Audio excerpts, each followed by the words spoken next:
Welcome to Spam Filter for Your Brain, bite-sized ponderings on how our thoughts influence our behaviour and our lives, and because we're all connected, how our thoughts impact the world. I'm here to help people reconnect with their bodies and declutter their brains.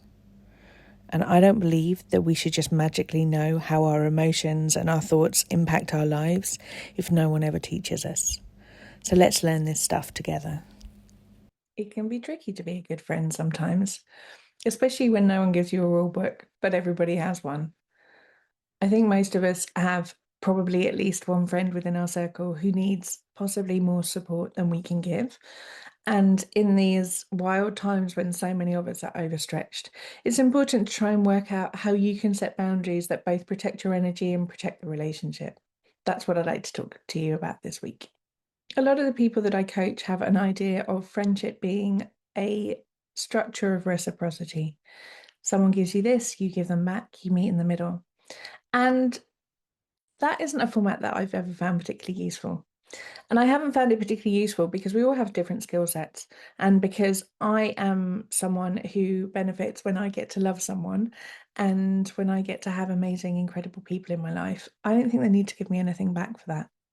What I hear from a lot of other people is I do all these things for someone and I don't get anything back. And when you're keeping score like this, what I find is it distracts you away from the joy of being able to hang out with people. And this comes up nowhere more obviously than realizing that you might have particular people in your life who you're always there for them, you would drop anything for them. Whenever they want to speak to you, you're there to pick up the phone. And that is not returned when you need someone to pick up the phone and when you need someone to be there for you. And you have a choice at this stage. There is no right or no wrong answer. It's just simply a case of, do I have space to be able to choose to care about someone, even if they're not giving me the same kind of stuff back?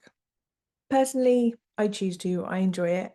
I get to choose who I have in my life without holding some big old scorecard. But maybe you don't want that. Maybe you only want people who can reflect to you the kind of love and care that you want to see reflected back to you. The people who can show you the kind of care that you think that you deserve. I don't think that my friends don't give me care that I deserve. I just think that they show up how they're able to show up. And I want them to show up in full authenticity, not with some rule book that I've slapped down for them about how they should behave. So if I'm there to listen to someone's problems and they're not there to listen to mine, maybe it's because that just isn't their skill set. Maybe it isn't something that they're really good at or they really have noticed or, frankly, something that they've trained in. And maybe they're not the right people to listen. I think we've all been in situations where we've offloaded on someone and they have given us either the worst reactions or the worst responses. Sometimes I think it can be a lot worse to offload on someone who is not capable of listening well than it is to feel like no one is listening. But when we don't have this idea of boundaries and expectations about the relationships that we have in our life and the people around us, it can stretch out into not having boundaries in our friendships in all kinds of areas. I think that it's a continuum, but this is the same sort of reason why we can end up in a restaurant where other people wanted to go and we can't afford it, and we end up paying for, let's say, other people's drinks when we haven't been drinking, or when we haven't been able to voice that that restaurant doesn't have any food options for us, and to sort of go along and keep the peace and be quiet.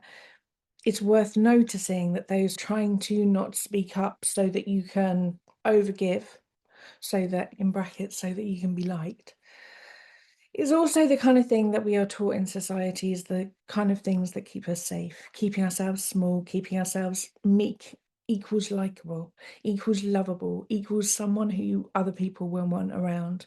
And so it's not surprising that we default into this position. But when we start to notice it, we can then make conscious choices about whether that's something that we want to carry on continuing to do.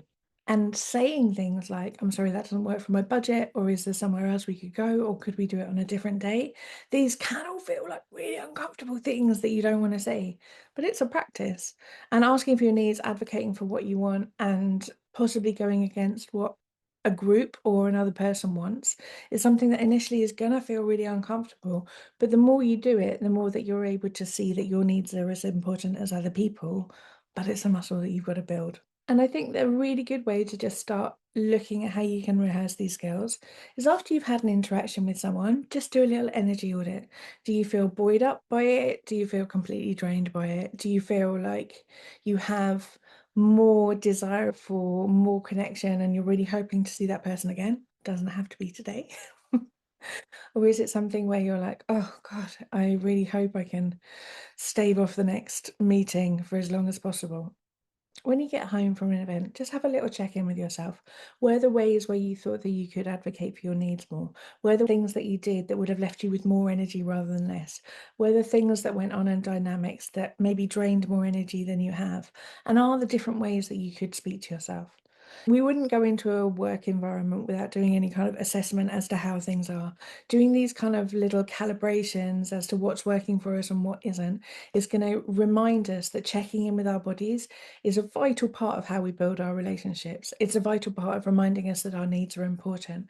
And just having a little bit of a check of like, oh, that's the thing that felt really exhausting in that situation. That's the thing that really lifted me up. How can I do less of the things that don't make me feel like I'm nourished? And how can I do more of the things or vocalize a desire to do more of the things that really fill my cup and really help me build and connect and strengthen this friendship or relationship with this person? So just having a little energy audit at the end of a meeting, especially if you're feeling a bit like you just want to stare at a wall, can be a really useful way of making sure that you're building with every interaction and that things are always flowing and growing, and making sure that you are not ever in a situation where you hit a brick wall and you're like, this is just too much. Doing these little habits along the way of reminding yourself that your body's important, that you've got a whole load of messages already going on you just need to tap into, can just, even if it's just 2 minutes while you're having a cup of tea or a glass of water when you get in, can just help build a level of trust with yourself, the best relationship that you can have, and to try and make sure that the interactions that you're having are fulfilling and nourishing and caring and kind for everyone. So just a little time audit energy on your relationships and your friendship boundaries this week.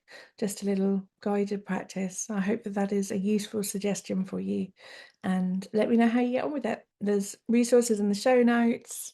I personally would love it if you would leave a review for the podcast. It helps it reach more people's ears, super useful. And there are loads of fun things like weekly newsletter and everything in the show notes. Do pop over to Self Care School if you would like to learn more, and I will speak to you next week. If you've been enjoying what you're hearing on the podcast, you will love Self Care School. Self Care School is longer versions of this, more in depth and more personalised. We have a whole hub of courses from body image to boundaries, perfectionism, time management, and a whole range of other topics. You name it, there's probably a course on it.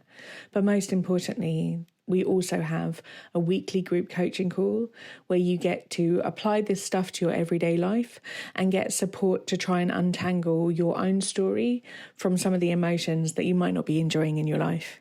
If you would like to learn how to apply this work to your specific situation and to be building a life of your dreams, I would love to see you inside.